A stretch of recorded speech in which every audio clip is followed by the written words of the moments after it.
Now, you know there's always a huge variety of musicians playing at the Register Theatre. This week, and Andy had the opportunity to check out some music from the 17th and 18th century.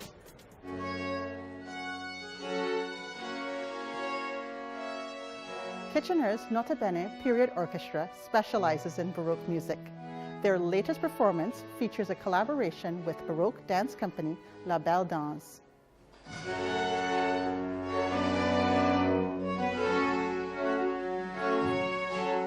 How did the orchestra come into being? In 2001, I believe, my predecessor, Dan Zondervan, was interested in founding a group that played Baroque music in the Kitchener-Waterloo area, and he made all the efforts to found and establish an orchestra.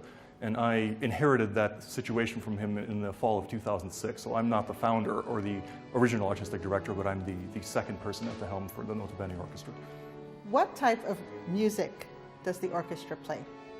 Our style is 17th and 18th century music in particular, which is what's called the Baroque period in the music histories. So it covers music from roughly 1600 to roughly 1750, although in the past the band has not been super strict in sticking exactly to within those confines. We have certainly done things that are after 1750 and probably have done things earlier than that before my time at the helm of Nota Bene. So that is our focus, really.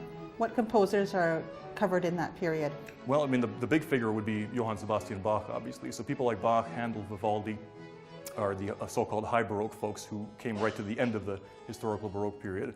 But in this concert, for example, we're doing a lot of 17th century French music by Jean-Baptiste Lully, who was a huge figure, hugely important in the history of French opera. So one of the things we like to do with Nota Bene is to program music by composers who are not as well known in modern times.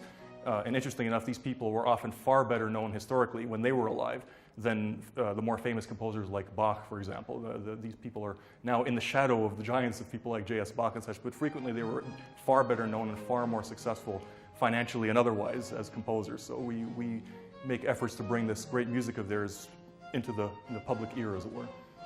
They're like the pop stars of their day, I guess. They basically were. I mean, they were fabulously successful because they were giving people exactly what they wanted, which is what you do artistically in sort of any era. You give people what they would like to hear. And, people were interested in novelty back then in a way which they really aren't so much today. I mean, now we like to hear familiar repertoire, but it was completely opposite back then. People wanted to keep hearing new stuff by living composers, and so they were cranking this stuff out sort of endlessly. They were always writing things, and often enough those things that they had already written would not be performed much or even at all ever afterwards. They would just be forgotten, and they would just be writing more and more new things. So there was a tremendous amount of new material available all the time for a very hungry public. Tell us more about your collaboration with La Belle Danse. Daniel Garapi, the artistic director of La Belle Danse, is an old friend of mine. We go back probably 15 or 16 years. When we were both taking Baroque dance lessons in Toronto. And subsequently, Daniel has been my teacher as well as a colleague. He has taught me Baroque dance as well during a phase that I was taking dance lessons more regularly. So we have collaborated in years past doing shows in Toronto where he would program the dances and would sort of take care of the musical side of things. And then there was a fairly long pause in the middle when I went away to the States to graduate school. And since I've been back, we've talked a little bit on and off about doing something, and I'm very glad that he was able to join us finally after a pause of many years to do something together again. What other collaborations do you have planned? In our final concert of the season, before we actually get the next season, we're working with the Taktus Choir, which is well known in this area, and we're going to be performing, among other things, a commission by Michael Purvis Smith, who's a well-known local composer and former professor at Wilfrid Laurier. So that will be our April 18th concert. Next season, the plans are being firmed up as we speak, but we are looking at collaborating with a number of vocalists for programs that will feature music from the town of Leipzig, which is where J.S. Bach spent an important part of his life. And very likely we'll have some additional collaborations that will sort of become more obvious to us as the repertoire is finalized. But we're in the late stages of getting our season for next year put together, and I'm sure we'll have more ideas on that soon. How has the public response been? The public response has been pretty good, but I like to think that the public is interested in what we do because they get to hear things that are not very familiar. So we strike a balance between putting on things that people know, but also things that we think they should know that they don't get the opportunity to hear. And so my fond hope is that the people who are in the chairs are responding to something that they would rarely get a chance to hear, or maybe even never get a chance to hear. What has been the most rewarding part about being part of the orchestra?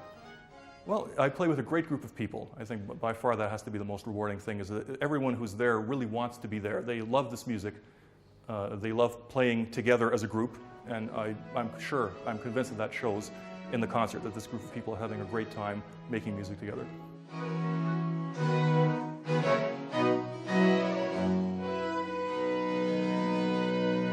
These performances are Baroque, but there's no need to fix them. Sorry for the pun, but if you are a fan of classical music, check out the Nota Bene Period Orchestra.